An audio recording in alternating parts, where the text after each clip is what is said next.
This doesn't get discussed enough, but prioritizing is a skill that a lot of people talk about, and they see this in job postings. It comes up in conversation.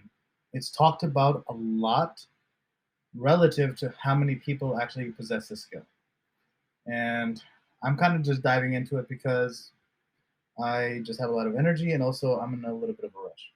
So, just some observation I've made with some recent events. Um, I see people who they join a new company or they take on a new role and they very quickly have a difficulty trying to do things in parallel or handling concurrent tasks. This doesn't get discussed enough. Some people just think, oh, someone's not ready for a job. It doesn't, what does that mean, right? Someone's not ready for a job. What does that mean, right? A job is not a single action. It's not that a job has sort of one responsibility or one duty, and then you say if someone can't do this, they can't do the job. That makes sense. If a job literally has one task and someone can't do that task, okay, then they're not ready for that job. But jobs are organic. Okay, they're always changing. They have many pieces to them, right? They have 8 responsibilities. They have 12 responsibilities, and they sometimes grow, sometimes they fluctuate, right? Feast or famine, we call it. So I'm not a fan of that. That someone's not ready for a job, and this happens sometimes because companies will hire someone, they put on a probationary period, and then they'll say, "Oh, this guy just wasn't a good hire. He wasn't good for the job." And I'm like, "What does that mean, though? What does that mean?" One issue that comes up too often when it comes to people who aren't able to do a job is the ability to prioritize. Going off a recent conversation I had, a conversation that was very circular, did not go anywhere. I feel like I didn't get much.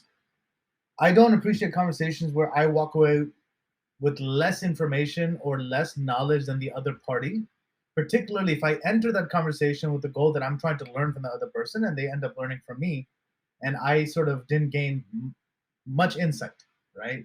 It's almost a deficit. No dialogue or exchange of information should ever leave one person feeling almost a little disadvantaged when they're done.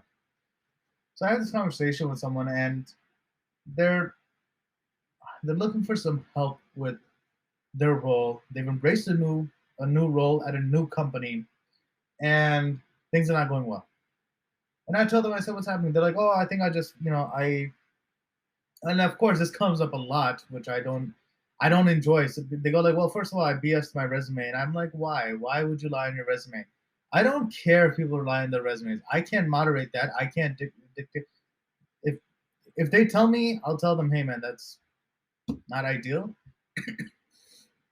right? I will never endorse it, but at the same time, right? I will never shame them or go after them. I'm just like I'm not here to go after everyone. I'm not the police, whatever. So they told me they BS their resume, and I'm like, okay, well, that's your problem, right? You probably overpromised, and now you're going to underdeliver. Don't put things on your resume that you can't do, because guess what? You're gonna get called out on it. And I said, okay, now tell me, you're telling me you're not doing your job well, that things aren't going well. But I said, give me some specifics. So they mentioned how they're getting overwhelmed at work. They're getting overwhelmed at work, and they kind of pursue this path of small wins. But what that means is they're sort of doing the easier, quicker tasks, thinking that like having some small things done will excuse, the ever-growing backlog of work that keeps just adding up. And I asked him, I said, look, here's the thing. I need to ask you, do you know how to prioritize, right? And they go like, yeah. And then they're like, yeah, work is always a priority for me. And I'm like, no, no, that's not what that means. What does that mean? Work is always a priority. Like, what does that mean to you? They're like, yeah, no, like the ability to prioritize to me personally, right? They're like, it's probably a different belief for everyone else. For me personally, the ability to prioritize means I have a discipline. I know what is important and I know what can wait. I said, okay, I'm with you so far. They're like, basically, the ability to prioritize means if there's work to be done, you will cancel your social plans, you will work longer hours. And I was like, okay, okay, wait, hold up, time out, time out. What are you saying? Because I said, I'm not, this doesn't make sense. The ability to prioritize does not refer to your life, it refers to work. If a job says you need to be able to prioritize, like They are telling you you need to be able to prioritize tasks at work. They're not telling you that you have to work extra, work longer, cancel plan. No, no, no. That's not what that is, right? I understand your way of thinking, but I said that's not at all what they're looking for. And I told them, I said, what rubric are you following, right? What sort of, you know, pointing system, internal calculator, like how do you approach your workload? How do you prioritize competing deadlines and tasks?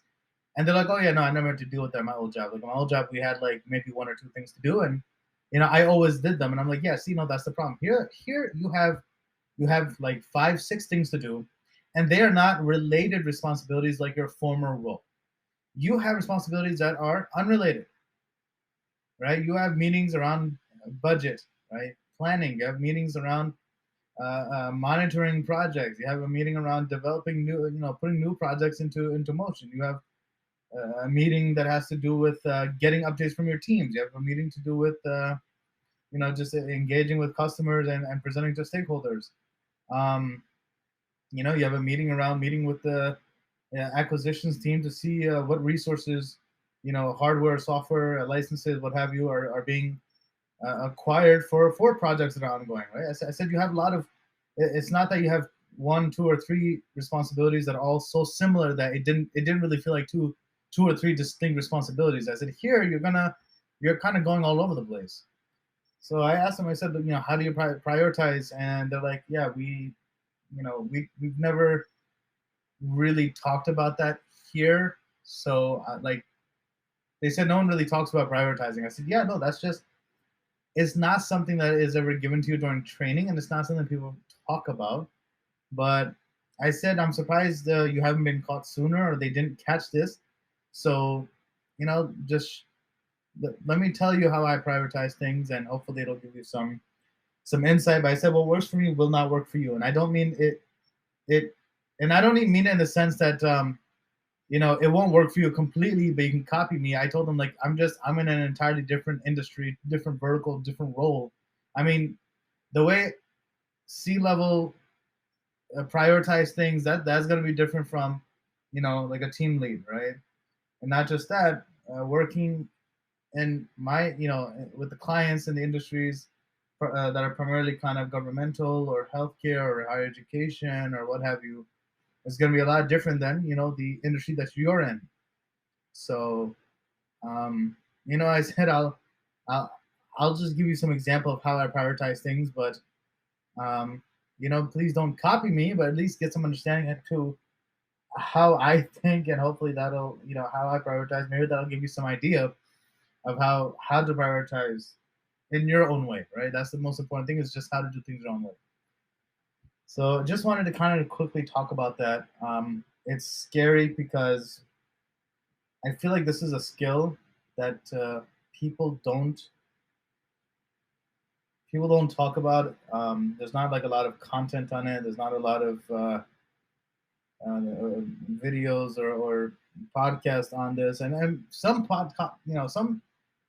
some online content kind of touches on discipline, which is part of being able to prioritize. It touches on scheduling, dealing with workload, delegating, asking for help.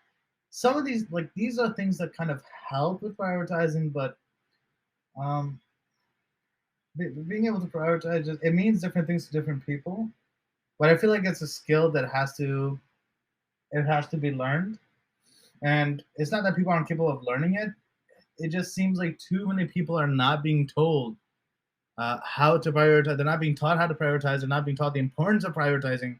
Learning how to prioritize things, especially as you move up. It's a valuable skill, and it's a shame that it isn't discussed more or a part of training when people join new companies.